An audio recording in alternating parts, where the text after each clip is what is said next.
Fala galera, falando agora sobre transformações nucleares e radioatividade, que está lá no edital da EA, vamos falar primeiro de transformação nuclear. A transformação nuclear ele fala sobre fusão nuclear e fissão nuclear, né?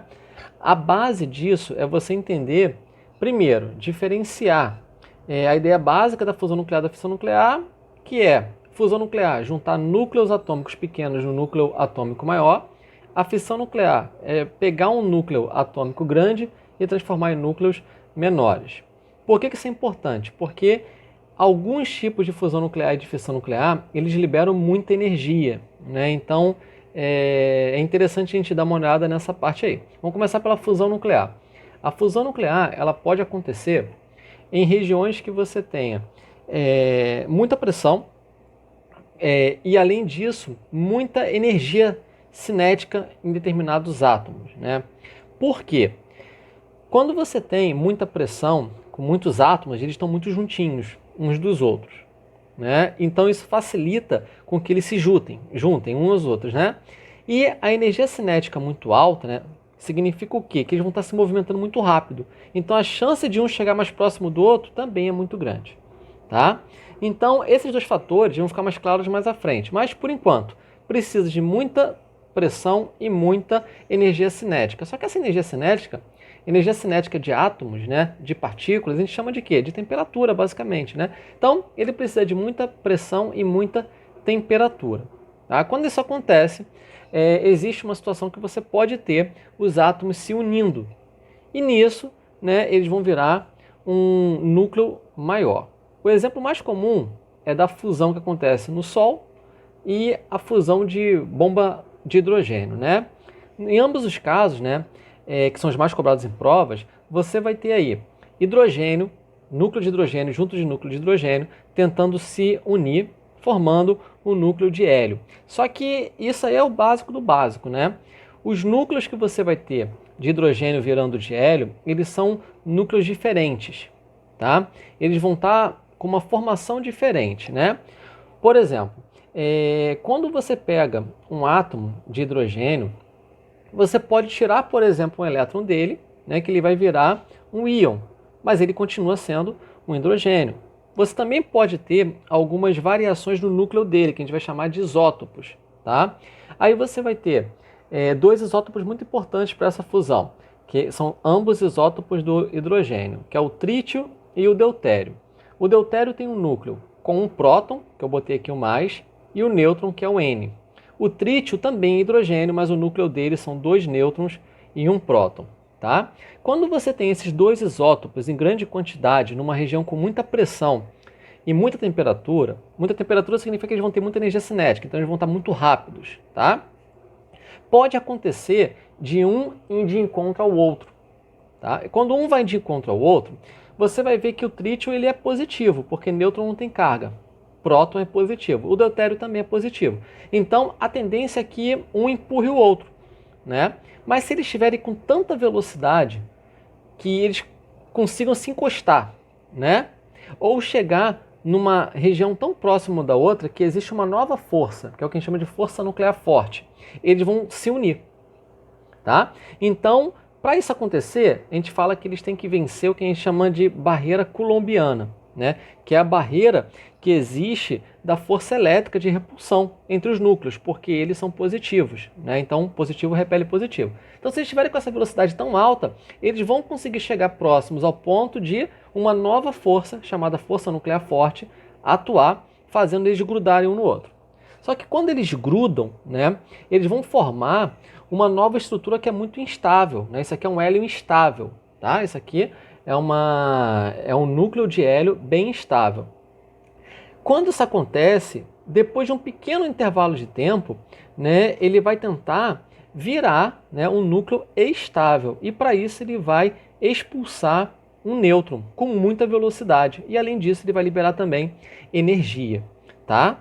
E aí ele vai virar, né, um núcleo de hélio, né, que tem dois nêutrons e dois prótons.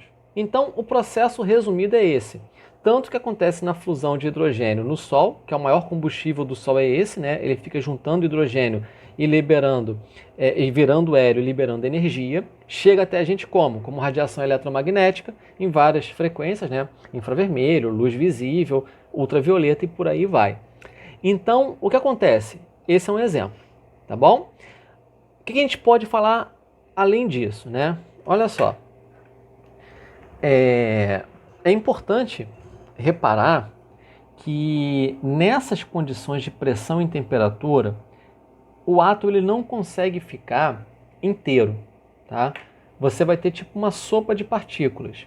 Eles vão se quebrar. Nem a eletrosfera consegue ficar em volta, tá, dos núcleos. Então você vai ter o que a gente chama de um plasma ionizado. Você vai ter os elétrons de lado, núcleos de outro lado, né? Tudo muito junto, com muita pressão e muita velocidade. Por isso que a gente tem aquela situação de pressão muito grande. Então, quando a gente fala de fusão nuclear, a gente ignora totalmente os outros aspectos do átomo, como por exemplo os elétrons. A gente pensa apenas no núcleo, porque os núcleos eles ficam andando sozinhos. Por isso que não tem nenhum elétron aqui. Eles não são relevantes para isso aqui nesse caso, tá? Então, resumindo, você vai pegar, né, na fusão nuclear do hidrogênio, dois isótopos de hidrogênio, né, o trítio e o deutério. E aí, eles com muita velocidade, eles conseguem se aproximar, apesar da força entre eles ser repulsiva, né, uma força de interação eletromagnética, né, força elétrica. Então, se eles tiverem uma velocidade tão grande, eles conseguem se aproximar ao ponto de romper a chamada barreira coulombiana, né, e passa a existir, quando estão muito próximos, uma nova força, chamada força nuclear forte, que é de coesão de núcleos atômicos.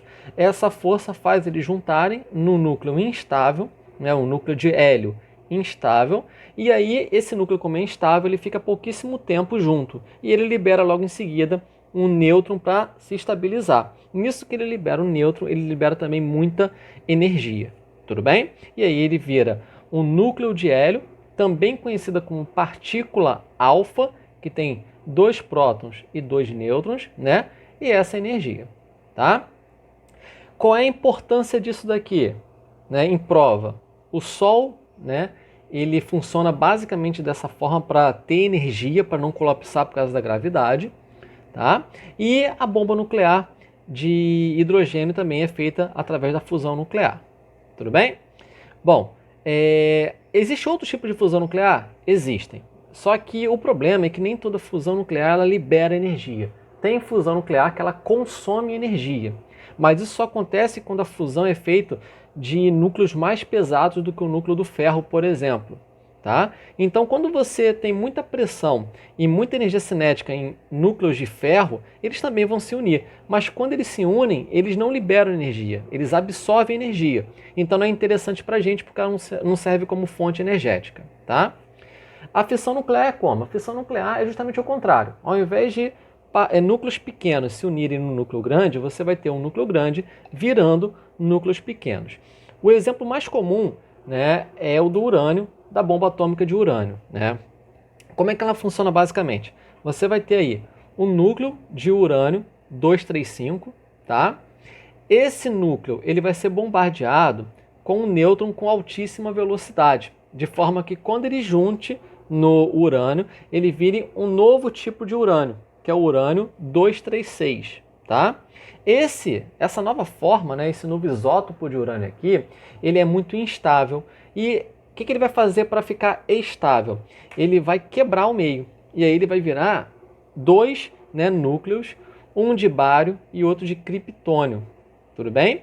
Só que quando ele faz isso, né, ele libera junto mais 3, né, nêutrons e energia em forma de radiação gama, né, radiação eletromagnética de altíssima frequência, ou seja, muito energética.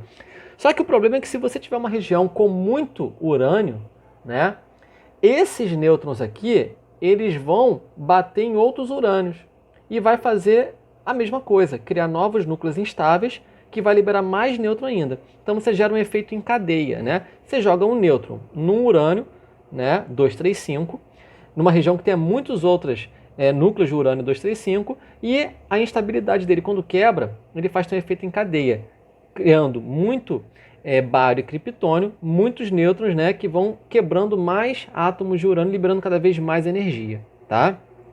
Esse processo libera muita energia na forma de radiação gama, né? Agora vamos comparar. São duas formas de se obter energia muito poderosas. Você consegue pegar muita energia através delas. Quais são as diferenças? A fissão nuclear já é uma tecnologia dominada pela humanidade, né? A fusão nuclear não é tão fácil assim. A gente não consegue obter energia de forma rápida, ou melhor, a gente não consegue obter energia sem gastar mais energia. A gente até consegue fazer algum reator que produz energia por fusão nuclear, só que ele acaba consumindo mais energia do que ele produz. E a bomba atômica, o objetivo não é produzir energia para consumo, né? É apenas destruição.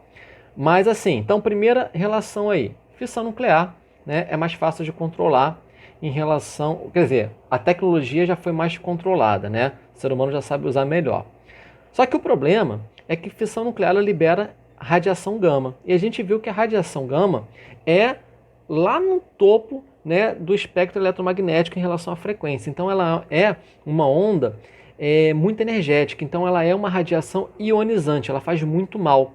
Ela consegue praticamente liberar elétrons de qualquer superfície, porque ela carrega muita energia. Então essa radiação é muito nociva à saúde, tá? Então, ela gera também o que a gente chama de lixo radioativo, que é muito complicado também armazenar isso, porque demora muito tempo para eles deixarem de ser radioativos.